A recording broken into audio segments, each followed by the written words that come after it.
So Manchester United hijacked Leon's bid for Tyrell Malacia, Dutch left-back from Feyenoord, and he's one of the first signings of the Ten Hag era. And I'm surprised it was a left-back. Out of all the positions at Manchester United, even though I literally scouted this guy 2 months ago and said he'd be a good signing for us, didn't expect it to be one of the first through the door. When there's so many other positions, we know midfield's a priority. And I actually thought there was not just one signing needed in midfield. I thought there was multiple signings needed in midfield. I don't know if this is a case of opportunism, where United just saw an opportunity and went for it. Right back is arguably a far bigger priority than left back.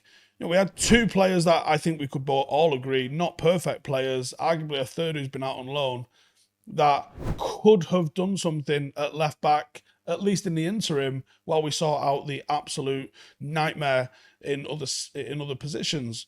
But that's not been the case. We've managed to get Malacia over the line. Like I said, whether it was opportunism or whatever the reasoning behind it was, it's happened. So what does this mean for the rest of the left backs at the club? Is Luke Shaw finished? Is this another signing that's going to end up being competition and then ultimately not play because Luke Shaw is going to take their place? Does it spell the end for Telles?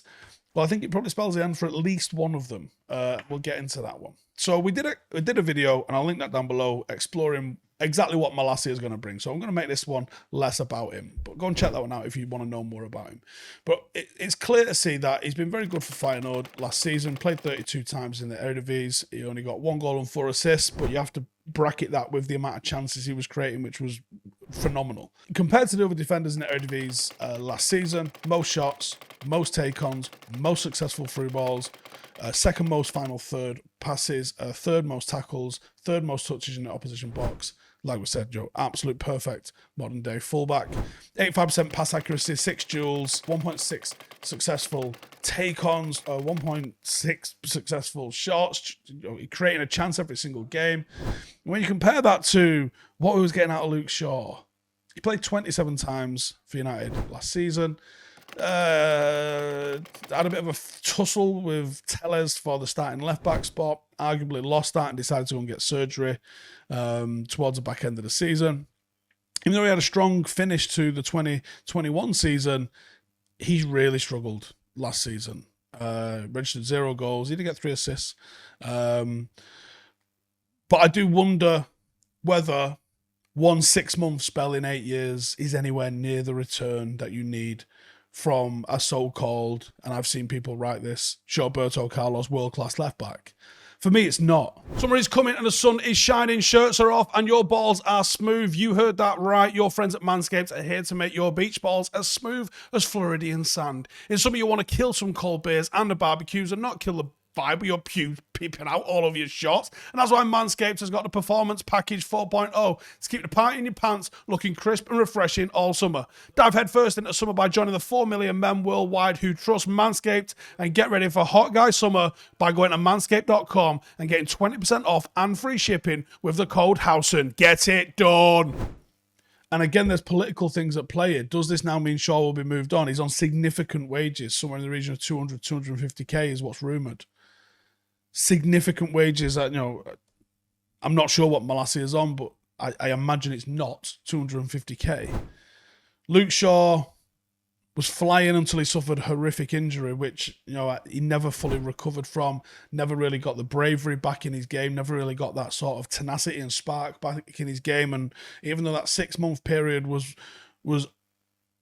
objectively good that he had towards the back end of the 21 season, he hasn't regained it since, and arguably looking at probably less than a year of good form out of the near decade that he's been here, and that's absolutely not good enough.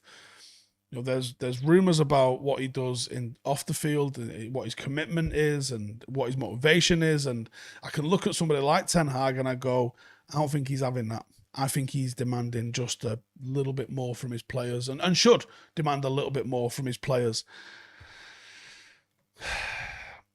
If there's a buyer, although I don't know who that will be because of this, it's not quite Phil Jones level, but it's in the same sort of area. This is a player that struggled with injuries, struggled with form, is on significant wages. How do you move him on? And it's the same with Phil Jones. Who is going to take Luke Shaw off your hands? And for that reason, I actually think he'll probably play a lot next season. I think he'll play a hell of a lot as they're trying to prove his fitness and entice someone into buying him. And I think the man that really loses out in this is Alex Telles. He made 26 appearances in all comps last season. I thought he probably edged Luke Shaw. Neither of them were great. I thought he probably just edged him. 1 goal, 4 assists. It looks like Telles probably doesn't seem to be United's mainstay at left back. I think that's very obvious. I don't think we sign another left back if that is the case. He's only signed for 15 million back in 2020. And I think there's a bit of resale on him.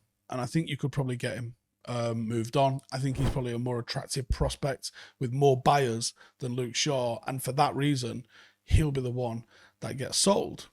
But there's still another left back at the club, and you might have forgotten about Brandon Williams.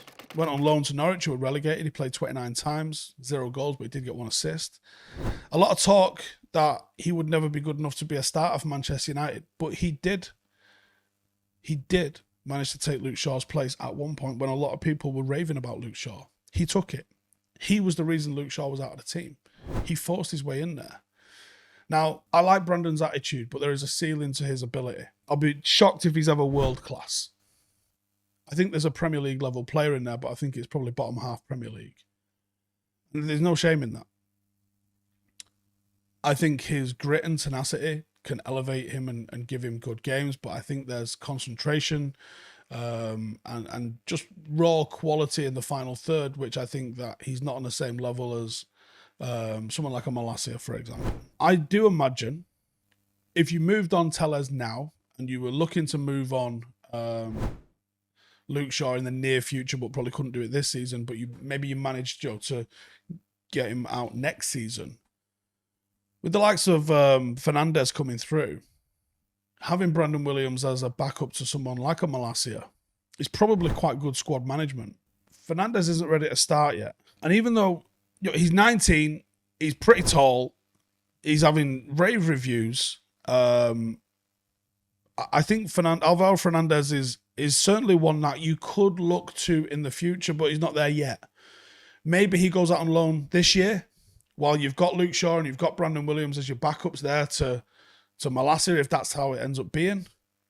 Or if there's some sort of switch over in the season where it goes from being Luke Shaw to Malacia, who's had a bit of time to bed in, that could be quite likely as well.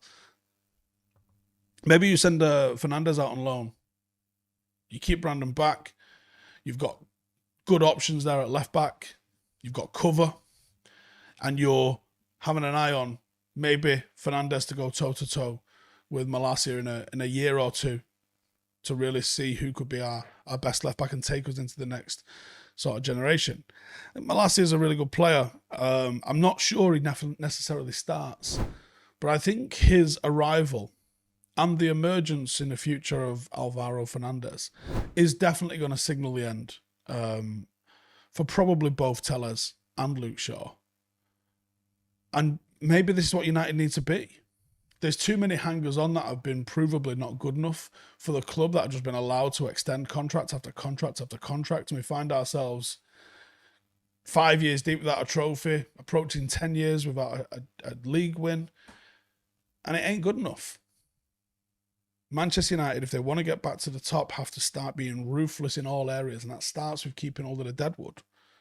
And for me, there are more exciting, more committed prospects coming through that are more suited to the style of play that the manager wants to see. And I think last season alone shown that Telles and Shaw aren't really the answer. I'm interested in your thoughts though. Let me know in the comments. Have I got this one wrong? Who do you think will be starting left back for United most next season? Because I think it'll probably start with Shaw.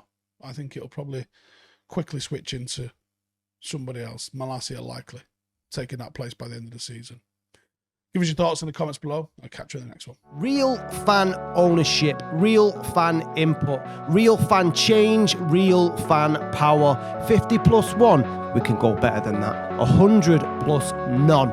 Download our app, view the free content, read about the club, that's fine. But if you want more, become a member.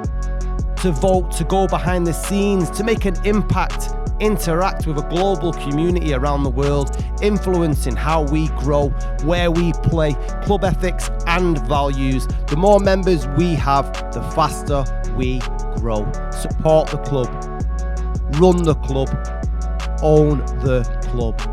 This is ours and no one will take it away. The future is in all our hands.